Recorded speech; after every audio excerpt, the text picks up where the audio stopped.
avid listeners. Thanks again for tuning into Sin's Workshop. Hope you're having a wonderful day. Alright, so today we're going to be talking about Indestructible Object by Mary McCoy. It follows one young girl, Lee, as she struggles to reconcile her idea with love with her own identity. So, the novel opens up, right? Lee is working on a podcast with her boyfriend of 2 years, and their podcast is called Art is Love. But he's breaking up with her because he is going away to Howard College and she's staying in Memphis, and he doesn't really want to do the long distance thing, and she doesn't either. She doesn't want to be like holding him back or anything.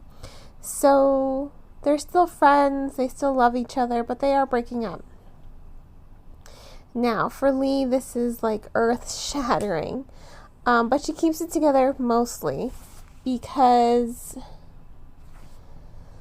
she has to. Her parents are officially getting divorced. They've been together for 18 years, and now they were separated for the past 2, and now they're getting divorced. So for her, she's really struggling with this idea of love. Like, does it even exist at this point? Is it just false? So she wants to start investigating her parents' past. You know, what brought them together, what made them love each other. That's what she wants to do. Now, I thought it was very interesting to go on this journey with Lee because her journey isn't just about love. It's about pushing against boundaries. She is what she calls herself a messy queer because she doesn't really know how to sort out her feelings. She did cheat on her boyfriend with her female coworker, and she's not going to use the excuse, oh, it doesn't count because she was a girl. She uses a different excuse of, well, he didn't want to go any further. I wasn't going to push him any further. So I'll go further with someone else who wants me in that way. But as the story is developing and as she's investigating her own parents, relationship, she's coming to find out that maybe that's not just it, She is bisexual, yes, but more than that, she doesn't want to be in a monogamous relationship, and that's 100% acceptable in my book. Monogamy isn't for everyone, and I think we as a society have sort of portrayed monogamy as the only thing that is socially acceptable. I think nowadays we're stepping away from that, and I think that that's good because I don't think we should keep our feelings locked up. The moment we start lying to ourselves about what we want, the moment we start living in closets, and I think that's when we do the most harm because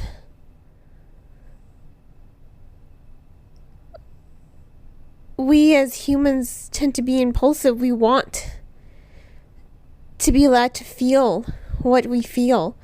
And I think there's validation in that. And I like how McCoy is pushing against the societal norms and what is socially acceptable. Who cares what's socially acceptable? Lee, as we see, she ended up hurting her boyfriend. She hurt herself. She's just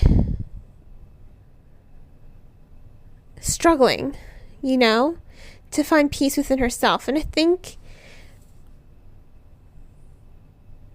at some point in our lives, when it comes to this idea of love and what we think we deserve and what we want, sometimes we put ourselves into these molds.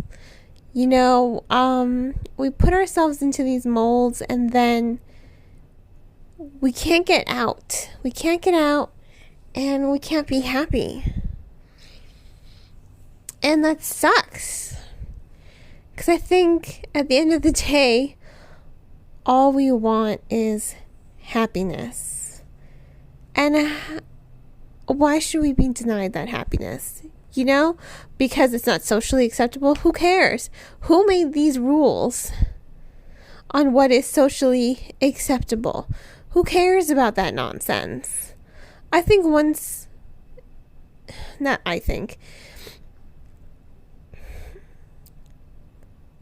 Our biggest problem is, before we can learn to love other people, we have to learn to love ourselves. And sometimes when we put ourselves into these socially acceptable norms, we struggle. We struggle so much with loving ourselves because we feel like we don't deserve it. We feel like we're not normal. We feel like, but normal is overrated. We're just so bogged down by socially acceptable decrees that we forget to love ourselves. And I like that McCoy is pushing against these boundaries with this novel, because she's pushing against them with Lee. Lee's on this journey. She is trying to figure out what went wrong with her parents. She's trying to figure out what went wrong with herself. And she realizes, she was never really honest with her boyfriend. And she says, she's like, I was never honest because I didn't think you would love me. Love who I am. And, that opens up conversation between them. He's just like, I'm sorry I made you feel that way. He's like, I would have loved you no matter what.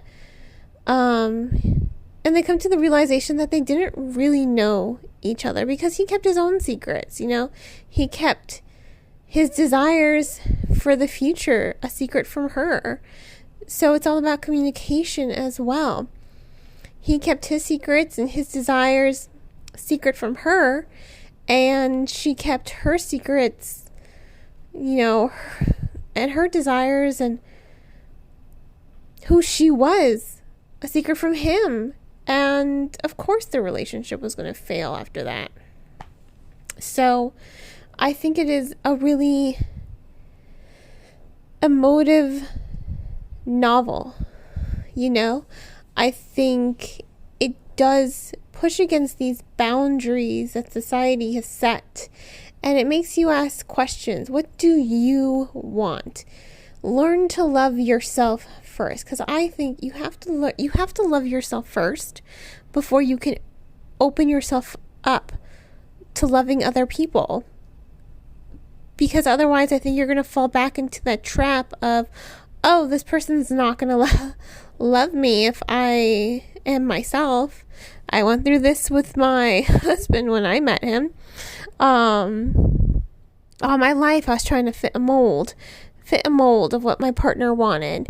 And then it took me, a couple years to really just learn to love myself.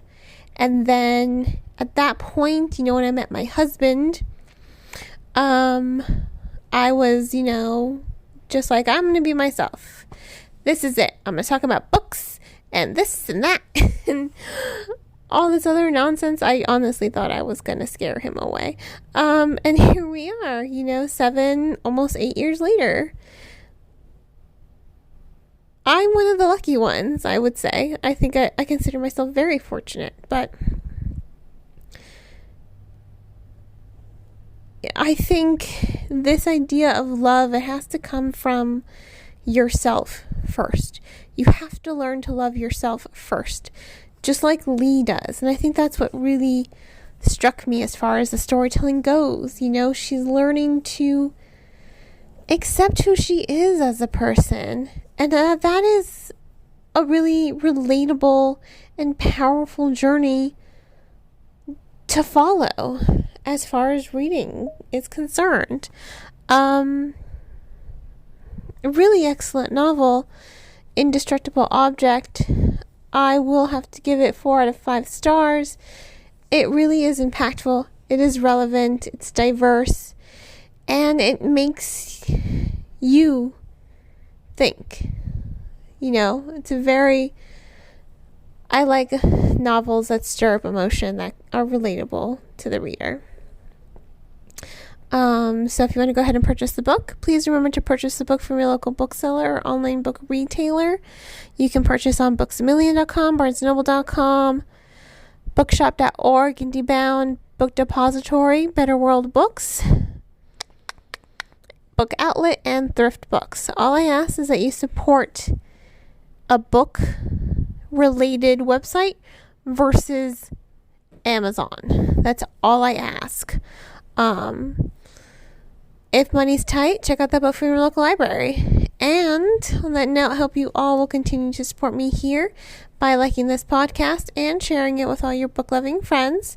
Please don't forget to subscribe. You can also become a supporter on Buy Me a Coffee or on Anchor FM, my recording platform, for just 99 cents a month. Have a great rest of your day, everyone. And as always, happy reading.